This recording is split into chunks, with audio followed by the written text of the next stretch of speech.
AAVE was derived from white Southern. Mom! The white people are doing white people things again!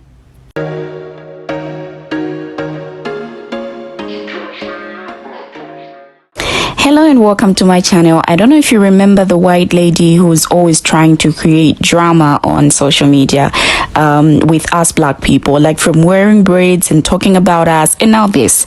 I am back with another video of hers where she is saying that AAVE came from white Southern language because palm color people are the ones who taught Africans English when they were taken to Southern America.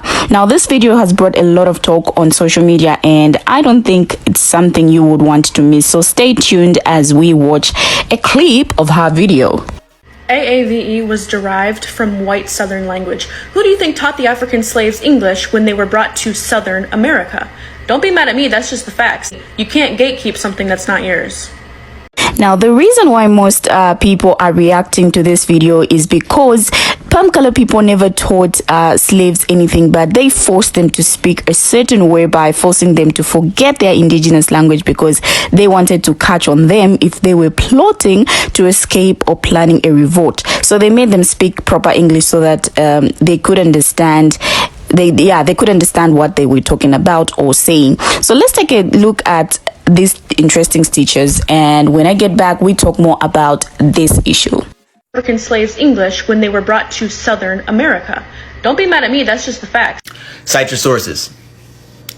Cite your sources. I would like to see the empirical proof data that you have to back up this claim that you just made. Because there is no way that you sat here with your Lisa Kudrow looking ass and got on this internet and said that with a straight face, like you just knew for sure. So please, the burden of proof is on you now. Cite your sources. I want to see peer-reviewed articles. I want to see books that you've read. I want to see anything that you have to actually back up this claim, because there is no way that you actually believe what you're saying. This is rage farming at its finest. Cite your sources, Starla. Colloquially speaking, black people came up with AAVE, but I want you to provide the sources that would disprove what everybody else is saying.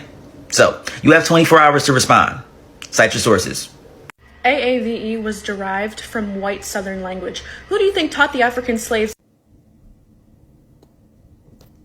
What? Yes, AAVE is composed of English, but believe me, the slave owners didn't want them to learn the language. What? For instance, the habitual B was brought over by the Scots and the Irish. Back then, they weren't considered white. Back then, they hung out with us. And things like he eating, or, oh, he's sleeping. That's actually derived from African languages, and it was just integrated into AAVE. Further and further, we stray from the damn train, CJ. I wish y'all would read a book. This is why we need African American study. Just out here loud and wrong. Why would the slave owners teach the slaves? What are you talking?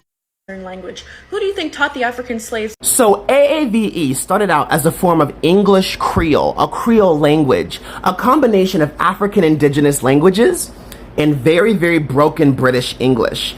I say British English because the first 20 African slaves that were brought to the USA were brought here to Virginia, where I'm from, born and raised. I also lived in Louisiana for a bit, but that's a different story. They were brought here to Virginia. Their enslavers did not have Southern accents. Their enslavers had British accents, most specifically Queen Elizabeth and King James I era British accents. The modern day Southern accent didn't really form until 3 to 4 generations later. So at least we didn't have the Southern accent until at least like mid to late 1700s. And by that point in time, the Creole language was already in full swing because the slaves were still switching back and forth between broken English and their indigenous African languages.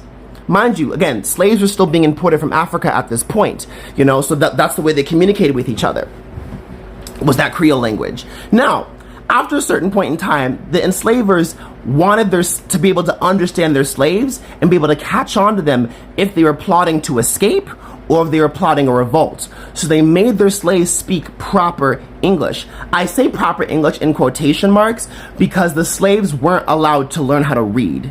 So it was never proper English. So the Creolized language got watered down into a dialect form of English that we know today.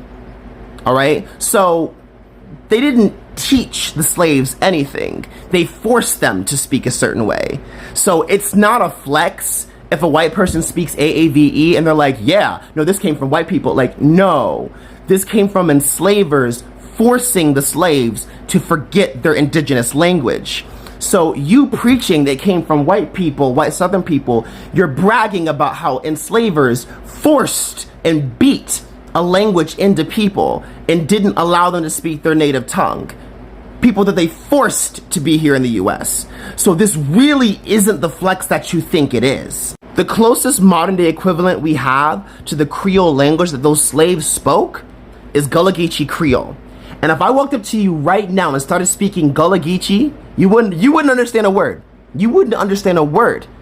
If I walked up to you and started speaking Louisiana Creole, because mind you, the enslavers in Louisiana spoke French and some Spanish, you still wouldn't understand a word. You wouldn't understand. If I went up to an old white Southern lady right now, start speaking Gullah Geechee to her, she wouldn't understand a word. So please tell me, if it's derived from white people, why can't y'all understand? If the root of AAVE is in a white person's language, why can y'all not understand it? Because it's not rooted in your language. You would know that if you actually spoke it. Who do you think taught the African slaves English when they were brought to Loud and very wrong. Like, the thing about AAVE is that it's a combination of several languages from several African countries located across Cote d'Ivoire with a splash of English, but it's actually mostly influenced by something called patois, which I don't expect a lot of white folk to know what patois is. Like, that's like telling them like a brand new, like, what is that? I don't know. I mean, I'm not even going to explain it to you. You should do your due diligence and do the research on your own. And if you go down south in the deep, deep south, when you're listening to AAVE that is heavily influenced by patois, you don't understand it. Like, they're throwing patois slang in there. You don't understand it. And that's the thing. AAVE is heavily derived from patois, and I believe it's called Galigente, which was the culmination of all the languages of the African slaves in the South who were living on the plantations. And it created a brand new language. If white folk taught my ancestors English so well, how come the narrative since the end of slavery, even up until Jim Crow and even today, is that we illiterate, we don't know how to read, we don't know how to write, we don't know how to speak, and when we open our mouths and say something that impresses white people, oh, you're so eloquent, you're so educated, or maybe y'all are just loud and wrong and you don't understand culture. You know, that's the thing. AAVE to me as a black woman in America equals culture, my culture. As someone who is ADOS, my culture. So like, when you're telling me my culture makes me uneducated, my culture makes me sound, you know, uneloquent, I just think maybe you're the descendant of the colonizer who assimilated and took that away. Because anybody else who has common sense and empathy can see that AAVE was derived out of oppression, systemic oppression. I don't know if AAVE would have existed if y'all would have left us the fuck alone in Africa. Alright, y'all. So, let's talk about Miss Cultural Appropriation here.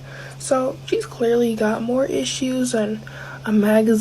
Okay, AAEV is African American Vernacular English. However, the Creole hypothesis proposes that AAV began by mixing various African languages with English in order to create a new means to communicate, and that over time the Creole converged with standard English. Now, Creolization is a common process that results from lots of people who speak different languages needing a common means to communicate and mixing their languages together to make one.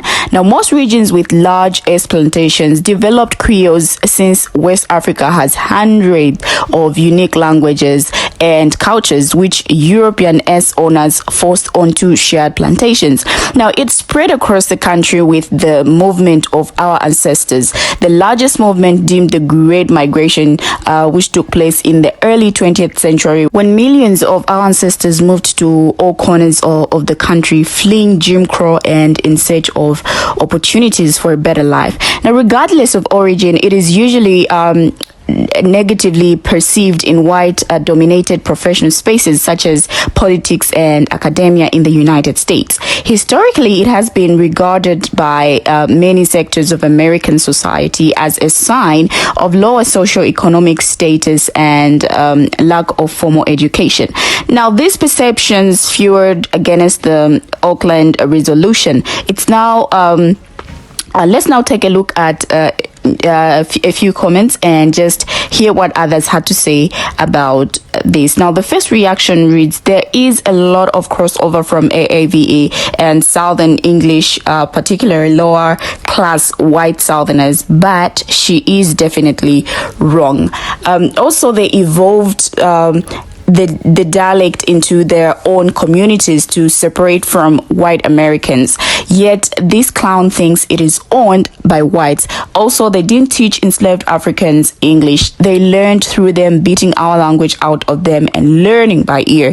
The audacity. This is why we need critical race theory and better African American history. I grew up in Cameroon. The colonizers changed several names in my community because of pronunciation. Let's not get into how we learned English. What is that girl? What? Wait, is that the girl who had the box braids and ruined her hair? Well, yes, it is.